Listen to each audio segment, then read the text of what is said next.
बिस्मिल्लाहिर्रहमानिर्रहीम अस्सलामुअलैकुम student, welcome to my YouTube channel. अच्छा जी स्टूडेंट, आज की वीडियो कम्युनिकेशन स्किल के बच्चों के लिए बहुत इंपॉर्टेंट है और इससे पहले मैंने 3 मंथ का स्टडी प्लान आपको बता दिया था। आज की वीडियो में आपके साथ मैंने जो शेयर करना है वो बहुत इंपॉर्टेंट काम है। वो इंपॉर्टेंट काम क्यों है कि आज की वीडियो में हमने प्रिपरेशन स्ट्रेटजी देखनी है कि किस हिसाब से अपनी अपनी प्रिपरेशन करनी है, एग्ज़ाम की प्रिपरेशन करनी है। Communication skill and personal grooming की बुक है और ये आपका पीसीटीबी बोर्ड है 2026 है और टेक ग्रुप है, ये आपको पता है, ठीक है ना। तो 5-7 चीज़ें होंगी वो आप करते हैं। सबसे पहले आपका चैप्टर वाइज जो प्रिपरेशन है वो किस तरह करनी है। तो आपके पहले 4 चैप्टर हैं ना, वो बेसिक कम्युनिकेशन है, ठीक है ना। जो आपके पहले 4 चैप्टर्स हैं वो कम्युनिकेशन की बेसिक्स हैं, ठीक है ना। इन्हें अच्छी तरह से इनकी डेफिनेशन याद कर लेनी है, इनकी एग्जाम्पल याद कर लेनी है और थोड़े से शॉर्ट क्वेश्चन एमसीक्यूज इनमें ज़्यादा हैं, ठीक है ना। शॉर्ट क्वेश्चन और एमसीक्यूज इनमें ज़्यादा है, तो इन चीज़ों को आपने अच्छे तरीके से याद कर लेने, ठीक है ना। जो अगले 5-6-7 चैप्टर हैं ये पर्सनालिटी या मैनर के बारे में, रियल लाइफ एग्जाम्पल इसमें आ जाएंगी। तो इसमें आपने शॉर्ट क्वेश्चन, आपके लॉन्ग क्वेश्चन, इनको अच्छे तरीके से याद कीजिएगा।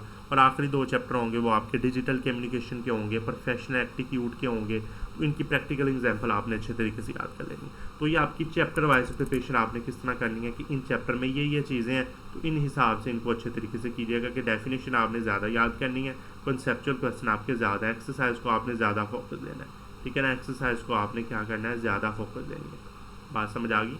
एक्सरसाइज को आपने ज़्यादा फोकस देनी है। अब अगला study plan for exam.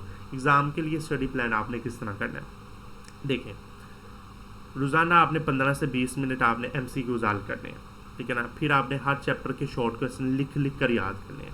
Her chapter के इंपॉर्टेंट लॉन्ग क्वेश्चन मैं बताऊंगा, ठीक है ना, उनको आपने लिख लिख के प्रैक्टिस कर लेनी है उनकी। फिर डायग्राम्स हैं या कोई फ्लो चार्ट्स हैं, नॉन वर्बल कम्युनिकेशन और डिजिटल मीडिया वाले लाजमी बनाएं, ठीक है ना। इनकी डायग्राम्स हैं, इनके फ्लो चार्ट्स हैं, वो आपने अच्छे तरीके से कर लेनी है। ये जो 4 चीज़ें ना, 4 नुक्ते जो, ये आपकी एग्ज़ाम की प्रिपरेशन के लिए बहुत इंपॉर्टेंट है।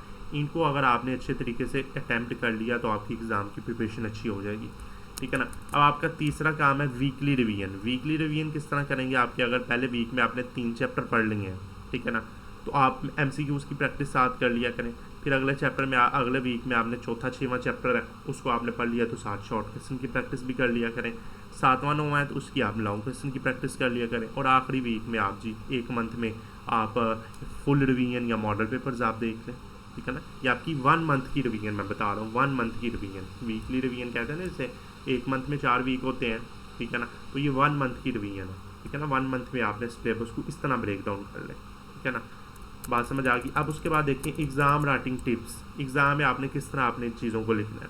आंसर आपने टू द पॉइंट लिखना है, ठीक है ना। चक्कर को आसानी हो लिखने के लिए आप उनको चक्कर नहीं देने, ठीक है ना।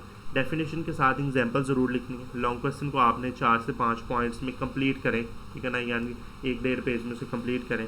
डायग्राम वाले क्वेश्चन छोड़े नहीं, आसान नंबर मिलते हैं। डायग्राम के नंबर तो बहुत होते हैं, डायग्राम बनानी थोड़ी सी मुश्किल होती है, नंबर इनके फ्री के होते हैं, ठीक है ना। नंबर इनके क्या होते हैं, फ्री के नंबर होते हैं। तो अगर आप ये भी 4 टिप्स आप अच्छे तरीके से इनको लिख लेंगे तो आपके नंबर अच्छे आ जाएंगे, ठीक है ना। उसके बाद आगे इंपॉर्टेंट फोकस एरिया आपका क्या होना चाहिए। आपकी MCQs क्या करें। आपके जो MCQs होते हैं वो बुक की लाइन डायरेक्ट आती है, डायरेक्ट नहीं आती, वो थोड़ी सी बना घुमा के आती है। शॉर्ट क्वेश्चन आपने मोस्टली डेफिनेशन और एग्जाम्पल कर लेनी है। लॉन्ग क्वेश्चन आपने डिजिटल कम्युनिकेशन, ग्रोमिंग या कॉन्फिडेंट एप्टीट्यूड ज़्यादा आते होते हैं क्योंकि डिजिटल का दौर है, इस तरह की चीज़ें ज़्यादा आ जाएंगी, ठीक है ना। उसके बाद आप इखलाकी इस्तेमाल करें, एथिक्स यूज़ करें, ऑनलाइन बिहेवियर यूज़ करें, लाजमी उनकी प्रैक्टिस दें आज के दौर के हिसाब से, ठीक है ना। तो ये इंपॉर्टेंट फोकस एरिया अगर आप ये भी कर लेंगे तो आपका पेपर भी अच्छा हो जाएगा, ठीक है ना। ये भी आप अच्छे तरीके से कर लें। अब अगला पॉइंट देखें कि पेपर की प्रिपरेशन, ठीक है ना। पेपर की प्रिपरेशन देख लें क्लास 9th के लिए, नीचे आ जाए। आंसर शीट आपने किस तरह रेडी करनी है। आंसर शीट में जो आपके MCQs हैं वो नीले या काले पेन से साफ जवाब लिखें, ठीक है ना। एक्स्ट्रा मार्किंग से बचें, ठीक है ना, गप्पे मारने से बचें, ठीक है ना। उसके बाद शॉर्ट क्वेश्चन जो लिखने हैं, शॉर्ट क्वेश्चन के नंबर सही से लिखें, ठीक है ना। डेफिनेशन के साथ उनके एग्जाम्पल लिखें, 4 से 5 लाइन लिखें, ज़्यादा लंबा ना लिखें शॉर्ट क्वेश्चन। और आप लॉन्ग क्वेश्चन लिख रहे हैं टू दी पॉइंट लिखें, बुलेट पॉइंट लगाएं, हेडिंग्स लगाएं, अंडरलाइन चीज़ों को करें, ठीक है ना। उनकी एग्जाम्पल दें, डायग्राम्स बनाएं, कंक्लूजन लिखें आखिर में, तो इस तरह के आपके नंबर आ जाएंगे।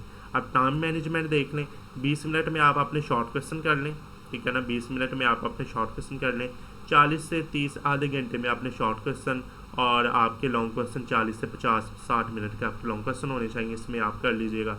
और 10 मिनट में आप अपनी फाइनल रिवीजन कर लें। ये आपका काम हो गया, ठीक है ना। अब आगे आ जाए, smart tips for high marking. High marking की क्या होनी चाहिए कि आप अपनी हैंड राइटिंग साफ़ करें, चीज़ों को अंडरलाइन करें, पॉइंट्स बनाएं, फ्लो चार्ट डायग्राम को लेबल करें। ये मैं बार बार कह रहा हूँ, आप कोई भी क्वेश्चन लिख रहे हैं उसका पार्ट, उसका स्टार्ट अच्छे पार्ट से करें ताकि एग्जामिनर को अच्छा एक्सप्रेशन पड़े, ठीक है ना। गैर ज़रूरी लबाई से बचें, गैर ज़रूरी गप्पे मारने से बचें, ठीक है ना। तो अब नीचे आएँ तो देखें कि मोस्ट एक्सपेक्टेड टॉपिक 2026 के क्या होने चाहिए आपके। डेफिनेशन आपकी कम्युनिकेशन की, ग्रामिंग की, नॉन वर्बल सोशल मैनर की, इस तरह के आपके short question, importance of grooming, online ethics, confident building, इस तरह आपके long question, digital communication, media impact, professional attitude, personal presentation, इस तरह के जो है ना लॉन्ग क्वेश्चन, ये एक्सपेक्टेड है, ठीक है ना। ये एक्सपेक्टेड टॉपिक्स है कि आपके इनमें से आपके पेपर आ सकते हैं, ठीक है ना। तो ये जी मैंने आपकी प्रिपरेशन स्ट्रेटजी ज़्यादा लंबी बनाई थी क्योंकि आप इनको चीज़ों को समझें, अच्छे तरीके से इनको याद करें। तो इंशाल्लाह वीडियो आपके लिए इंपॉर्टेंट होगी। वीडियो को शेयर कीजिएगा, चैनल को सब्सक्राइब कीजिएगा। अल्लाह हाफिज़।